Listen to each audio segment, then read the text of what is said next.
Hello and welcome to another episode of the Real Estate Investing Club, the place investors go to gain actionable advice, learn about current market trends, and hear war stories from other professional investors out there in the field today. Before we get started, I have two quick housekeeping items to cover. First, if you like the episode, we would very much appreciate a like, subscribe, and share. It is the best way to support the show and keep it running. Second, if you are a new investor looking to get started in real estate or an experienced investor looking to take your investing to the next level, we created an ebook for you that will cover how to find deals that are actually deals, how to finance those deals with little to no money down, and how to exit those deals for maximum value. On top of that, I throw in an insane amount of free bonuses that you'll have access to once you buy the ebook. All we charge is our admin cost to keep the show running. So, if you're serious about real estate investing and want to create both active and passive income as an investor, head on over to the website at therealestateinvestingclub.com and click on the button that says Get the ebook to grab yourself a copy today. So with that said, let's dive right in. Today we have a very special guest with us, ready to drop some investor knowledge on you. So buckle up, grab your pen and paper, and enjoy the ride.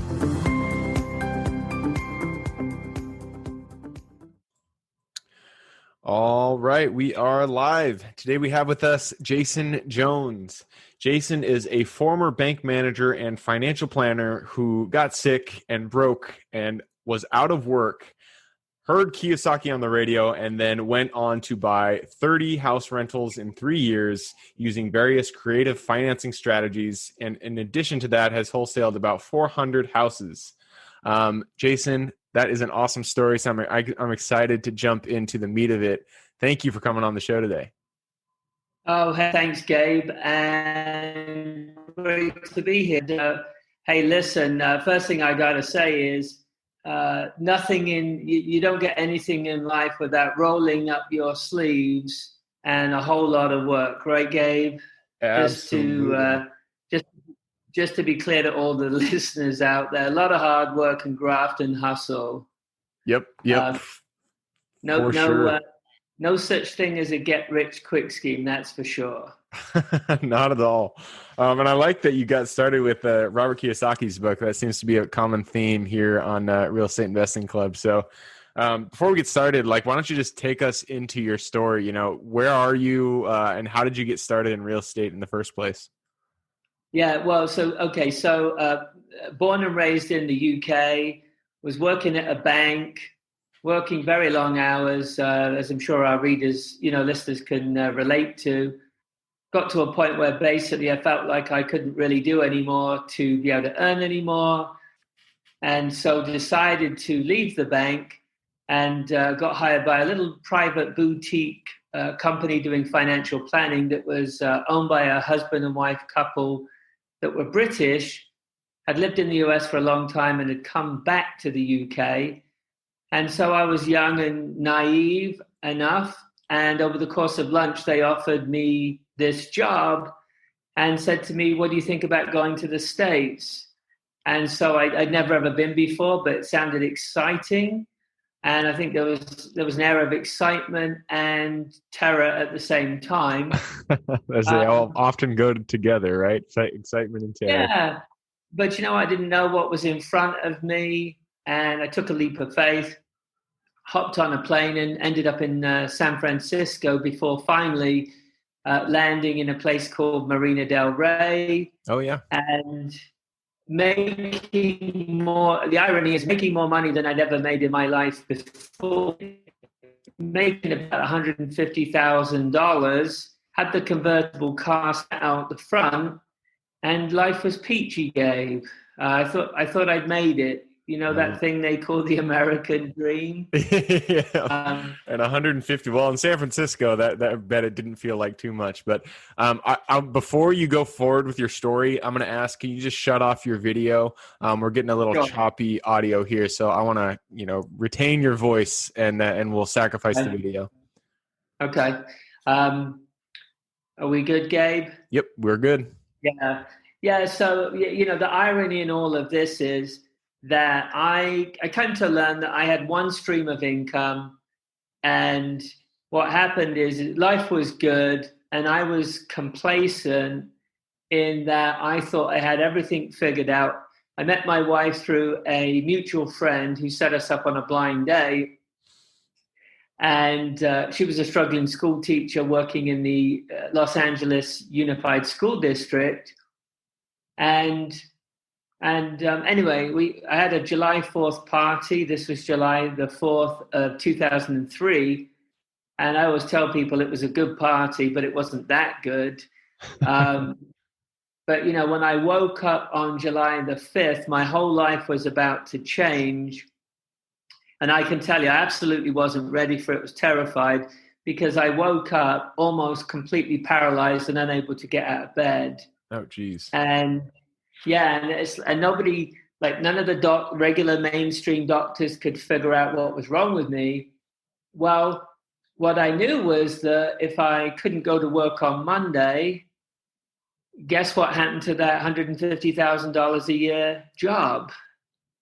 Yeah, exactly. And so my wife and I had what we affectionately call a come to Jesus meeting, which for anybody that's not familiar with it, it's where you sit down and you have a really brutally honest, heartfelt conversation about the need to do something different than what we were doing.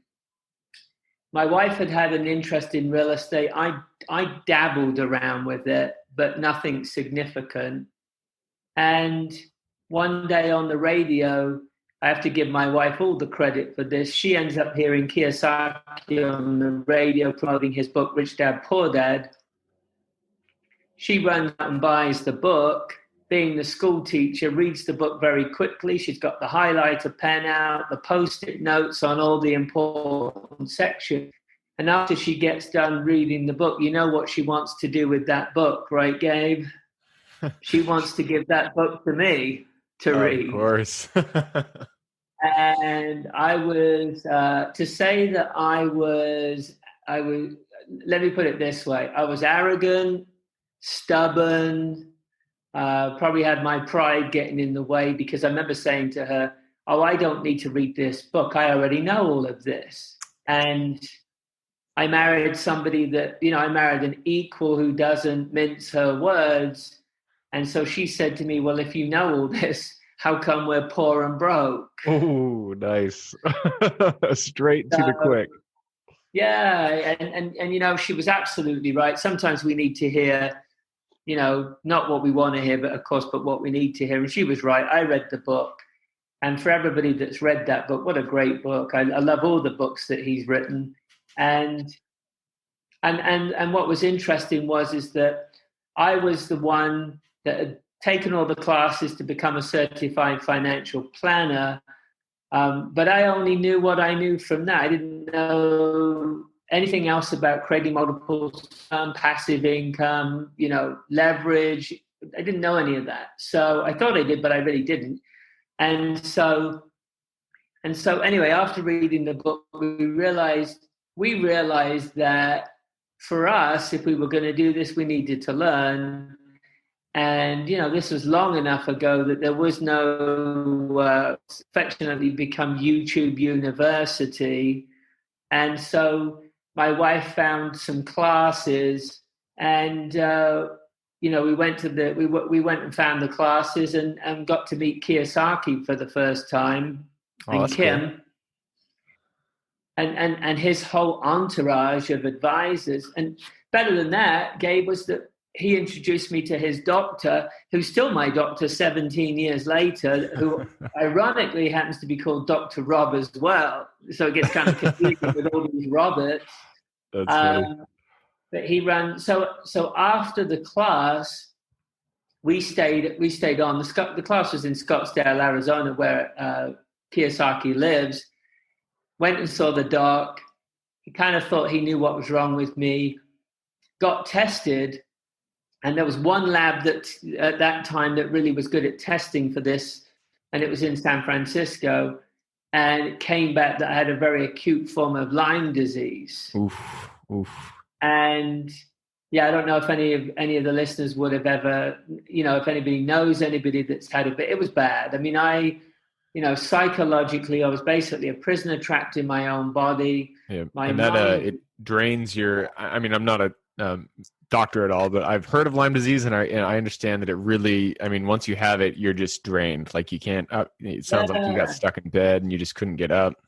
yeah, basically everything is a big ordeal. You're tired all the time. Everything, like physically, is a struggle and a strain, and so I got tested, and Dr. Robert had two sons that he had cured of Lyme's, and he gave me an opportunity, no guarantees, um, but I basically figured I had nothing to lose.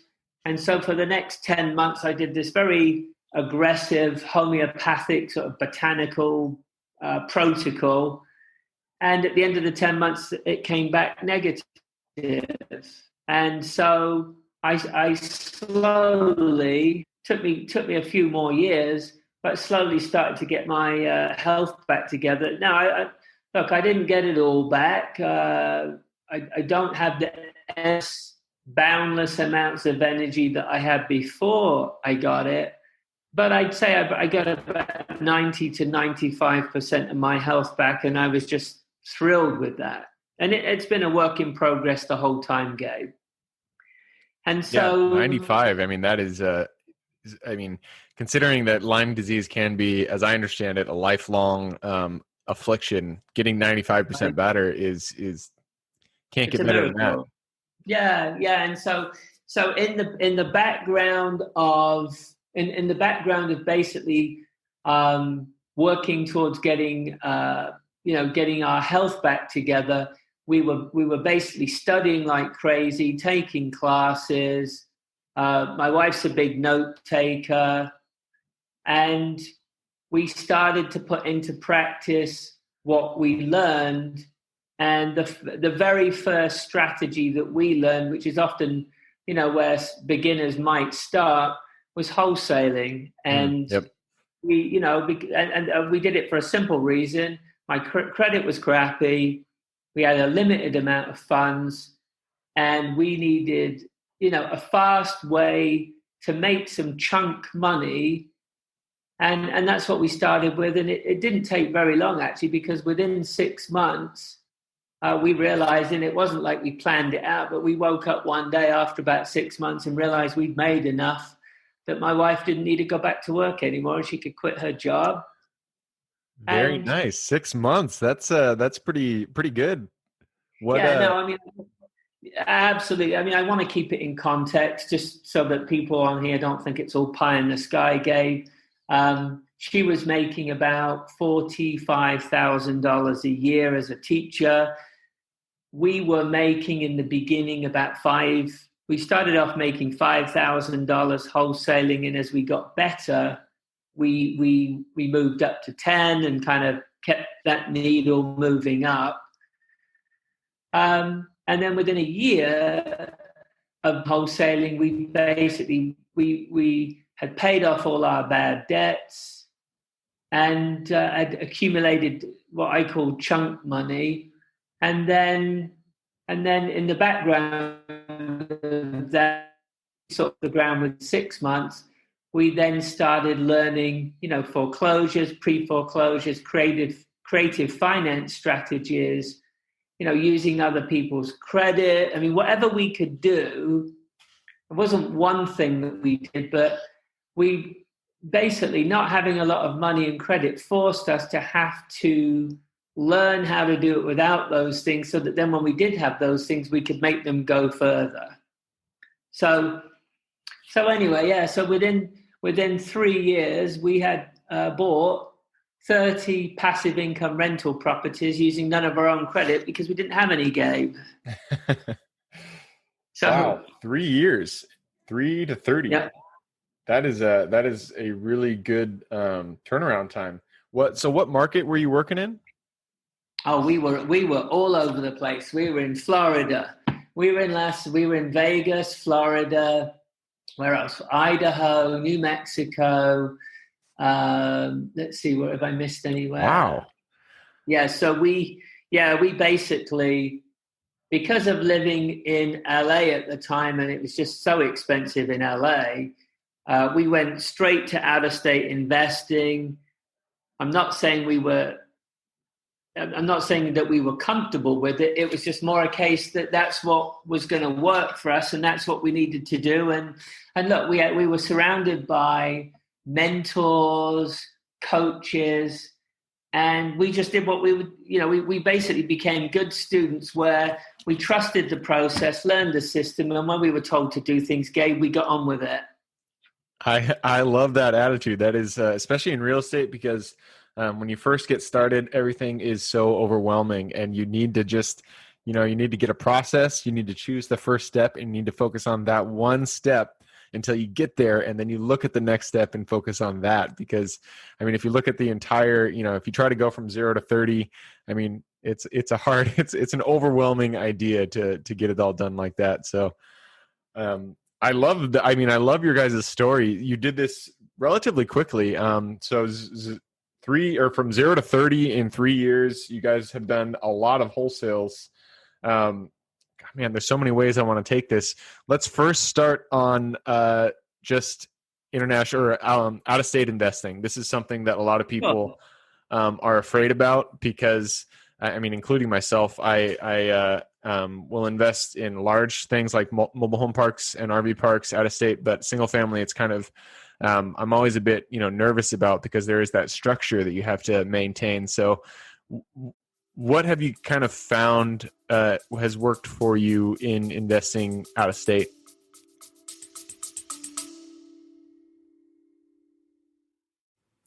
Before we continue on with today's guest, I want to tell you guys about a community I'm launching on School to help investors like yourself grow your own portfolio.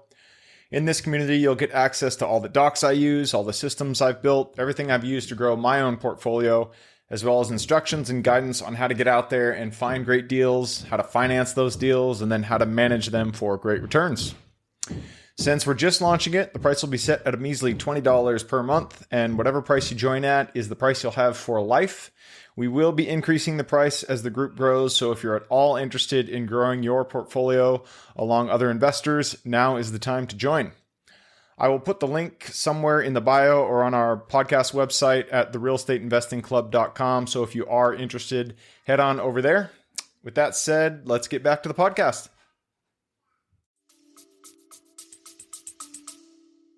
Sure. Well, I think the first thing I want to say is that everything we have done has been a process that was laid out in front of us, that we understood before we did it, even if we didn't understand every aspect of it. And Gabe, what I mean by that is the wholesaling was a means to an end for us to get started, but it wasn't something that we wanted to do forever. The buying, so to answer that question, what we realized is that after owning 30 single family homes, we realized that we didn't want to own 30 single family home rentals. And so within about 3 years of doing the business and getting trained, we started transitioning into commercial real estate. And so basically we had a big portfolio in Vegas. And so we picked those up in 2003. We sold them in 2006. And then we stayed out of the Vegas market from 2006 through 2010, and we let it correct. But really from about the 3-year mark on, we stopped buying single family home rentals. We then started to basically sell those, cash out, and then started rolling those profits into, my favorite is multifamily and mobile home parks. It's for a lot of different reasons. They're easier to manage. It's easier to have 130 unit building, as I'm sure you know, than 30 single family homes scattered around. But what we learned was with out-of-state investing is one of the positives is that it forces you to have to build a team. And so I want everyone to know that we didn't do any of this blindly. it was all very well thought out, very meticulous. Before we ever invested in an area, we spent time in that area, in that market, building a team, getting to put the people together. And look, I can tell everybody the good, bad, and the ugly, because if you're in the business for long enough, it's not going to be perfect. I've had a property manager steal money, steal rent money from us. I've had a property manager tell us that units were empty when they were rented. And what I learned is that you've really got to build the team. It's critical that, I call it OPR, other people's resources, Gabe, and building out and really thinking about, and I got this from Kiyosaki, really thinking about who do you want on your team and having a process in place to interview, screen them. So if you don't have a good property manager, you're going to get screwed, right? Yeah.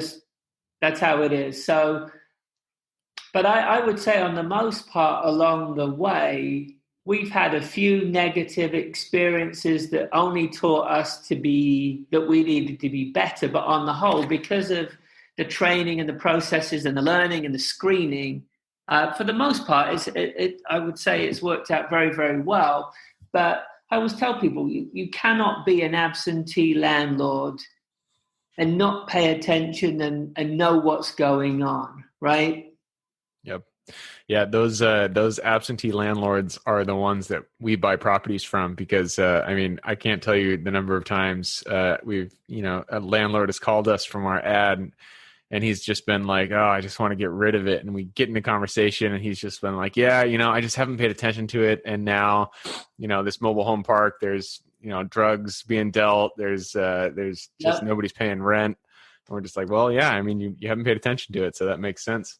To add to what you're saying, one of our early apartment complexes that we bought, it wasn't a big property, it was a little 8-unit, and that property, we knew it needed work. It was what I call value added. It was a burned out, tired landlord, and one of the things we had to do is there was a dog problem on that. Too many big dogs barking, causing havoc.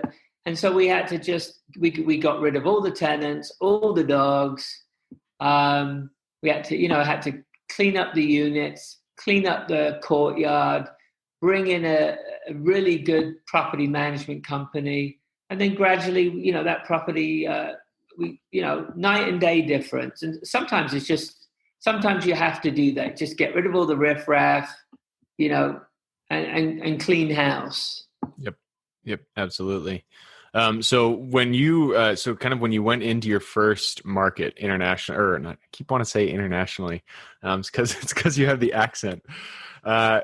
When you first went into your first out of state market, how did you build your team? So what was the first person that you contacted? Was it brokers? Was it property managers? Yeah. So the first market was Las Vegas. One of the reasons we chose that market was its close proximity to LA.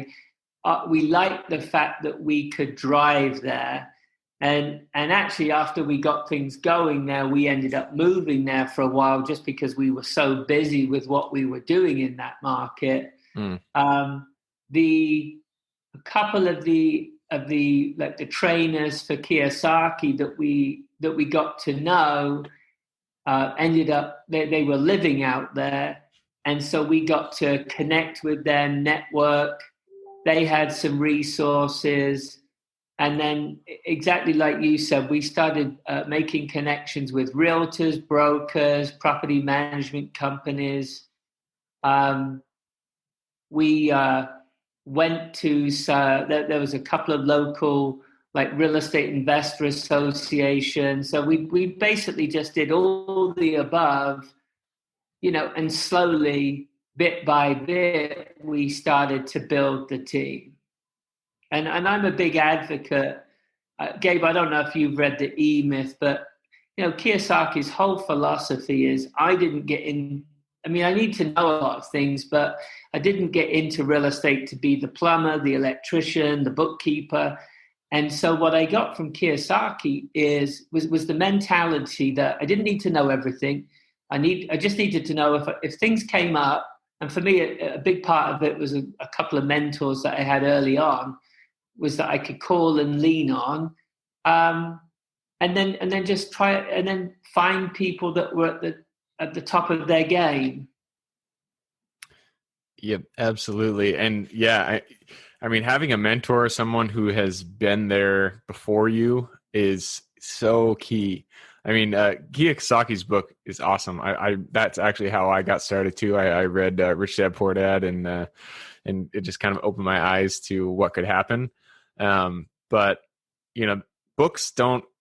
I don't know. There's something about books. They give you the information, but it doesn't it doesn't gel correctly in the brain. But once you get a mentor, somebody who's actually done it, and they can just kind of fill in the gaps that you have the structure from the books, and then the mentor is gonna guide you. It's gonna fill in the gaps and put you on the path that you need to be going. So, I mean, I highly recommend anybody who is listening, watching, they're thinking about getting started in real estate, find a mentor. We have a coaching program at the Real Estate Investing Club. So find somebody who can guide you on that path. Yeah, Gabe, I relate it to this. So during COVID, as I'm sure a lot of people out there did, I decided to start a garden. And so we decided, because we have limited space in SoCal, to do a container garden, and we did the best that we could. But I had somebody come over to our house, and they didn't charge a whole lot of money, but they charged me $100 for an hour of their time to tell me what I needed to do and what I was doing wrong. And basically what that does in the gardening context, that's true for anything, is you can try to figure out on that. And some things that I was doing with the gardening worked, but some things didn't, and I didn't know. And you can only, like I said, you can only get so much from books or YouTube. And it's not that I'm against any of that, not at all. It's that what I've come to realize is I want to get the results in the shortest amount of time possible. And I want to be able to avoid making the most mistakes. I mean, you're going to make mistakes, but if I can cut out a lot of them, in whatever I do in life, that's my philosophy. And that's my recommendation to whatever they decide to do, right? Yep.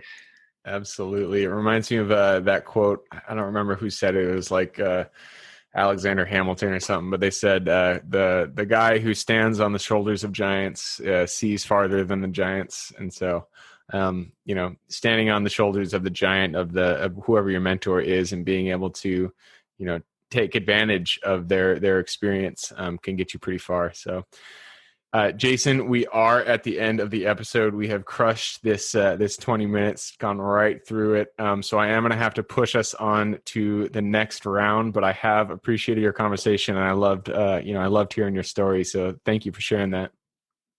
Oh, you're welcome. Thanks, Gabe.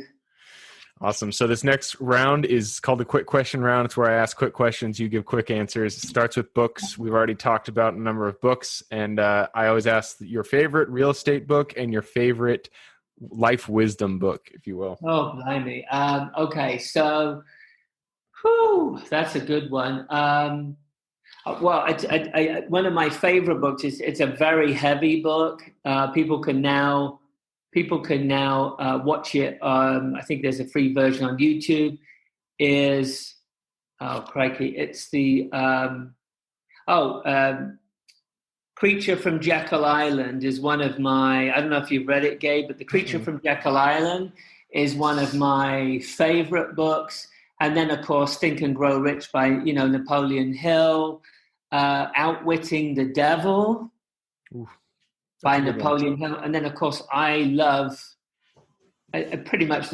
fan of all the books that Kiyosaki's written. Awesome. I'm going to have to check out Creature of Jekyll Island. That's a new one for me. It's a heavy book, but if you don't, of course, when I read it, it was only in paperback, but now it's on, there's like a 24-hour recording on YouTube. So that's literally how long it takes to get through that book. But with what we're going through right now, it's a great book. Awesome. Yeah, I'm definitely going to have to check it out. Next question is habits. Habits are the foundation of our life. So if you could point to one habit that you feel has contributed the most to your success, what would that habit be? Oh, yeah, absolutely. So my wife has trained me very well that I have to have a to-do list. And, if I have to take 15 minutes and write that to-do list and take the time to write it, to prepare before I get stuck into anything, yeah, I write and review my to-do list every day. And, of course, when I go throughout the day, I'm crossing stuff off. And then guess what? I'm adding stuff. So it's never ending. But that I find an enjoyment in writing my list now.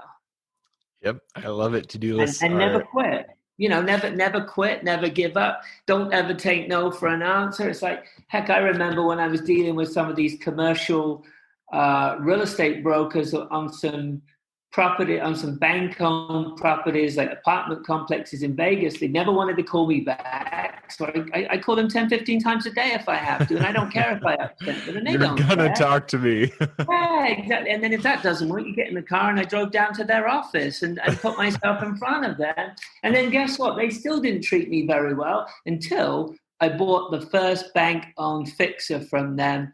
And then they realized that I wasn't all, talk is cheap nowadays. Yep. They realized I was the real deal. And of course, that changed everything.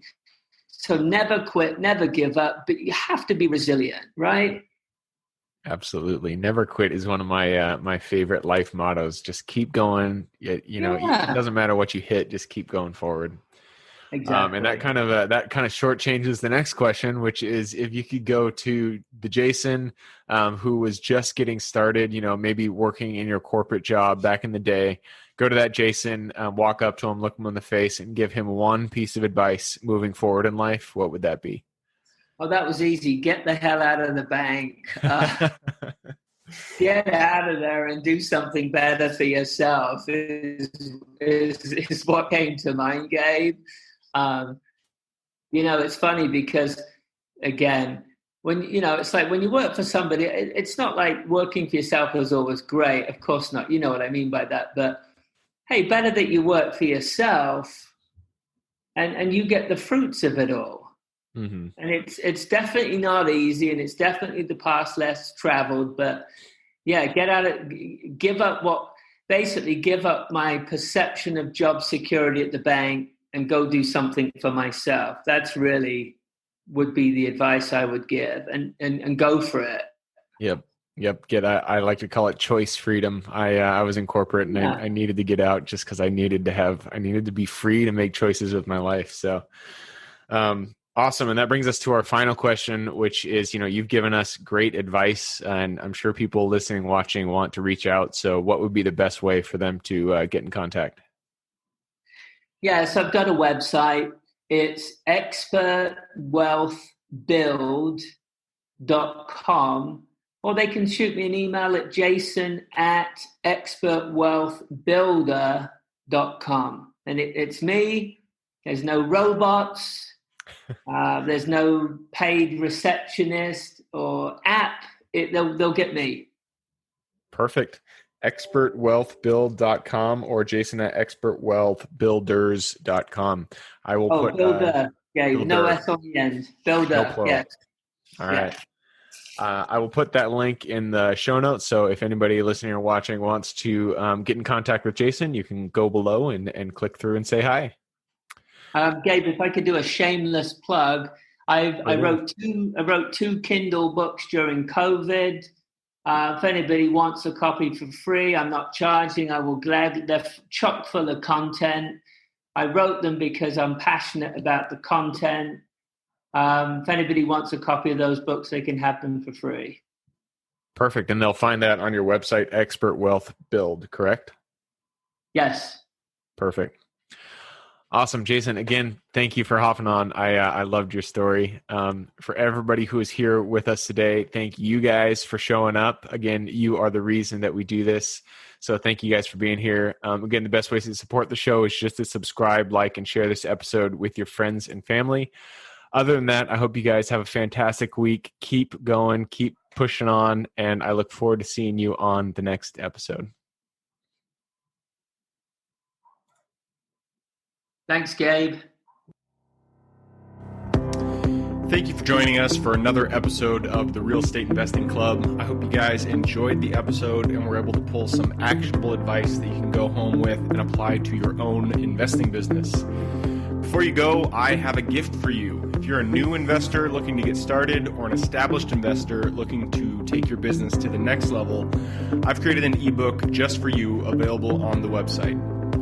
This ebook will cover how I was able to create both active and passive income in real estate with very little money to start with. In it, I will address the 3 most often cited obstacles new and veteran investors run into by showing you how to find a deal that's actually a deal, how to finance that deal with little to no money down, and how to exit a deal for maximum value. And if you get the ebook today, I'm going to bury you in bonuses, 7 of them to be exact.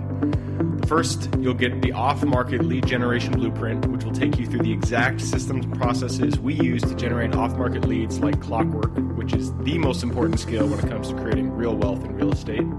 Then you'll get the A to Z REI systems and vendors guide, which will allow you to peek under the hood of our business and see the exact tools and systems and even the vendors we use to grow our business. After that, you will get the top 100 best performing keywords pack, which will give you the exact keywords we use to target leads online and generate leads without having to lift a finger. Next, you'll get the contracts bundle for wholesaling and renting real estate, which will give you access to all of the contracts we use in the field to execute all types of transactions. After that, you'll get the Investor's Quick Analysis Calculator and Offer Tool, which will allow you to quickly calculate whether a deal is an actual deal and will allow you to create an offer automagically from those calculations.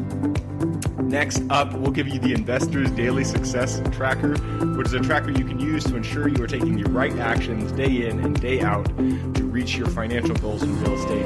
And finally, you will get the Wholesaler's Template for Quick Assignment Cash, which will give you the templates we use to present our wholesale deals professionally and efficiently to our buyers. I know that is a ton of things to say. I'm glad you were able to stick with it. So you'll get both the ebook and all of those 7 free bonuses when you download the ebook today. All we charge is the admin cost to run the show. So if you are interested in the ebook and the bonus bundle, head on over to the website at therealestateinvestingclub.com. Click on Get the Ebook Bundle at the top of the page and take advantage of that deal. With that housekeeping item covered, I hope you have an absolutely fantastic day and even better week. Keep rocking real estate, and I look forward to seeing you on the next episode.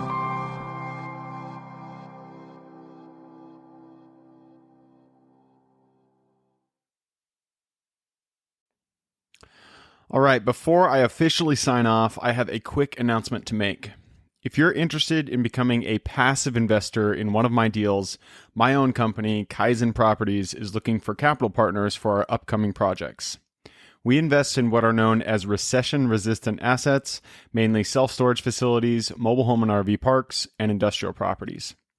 If you're interested in investing and would like to learn a little bit more about my company, our investing criteria, and some of the previous projects we've done, go to the Real Estate Investing Club podcast at therealestateinvestingclub.com and scroll all the way down to the bottom of the page. Click on the Invest With Us button. That'll pop up the investor form. Fill that out, and we will reach back out to you as soon as we can. Or if you prefer a little bit more of a personal touch, you can reach out to me at gabe@therealestateinvestingclub.com. So really, that is it. Again, it was a pleasure hanging out with you guys during this episode, and I look forward to seeing you on the next episode.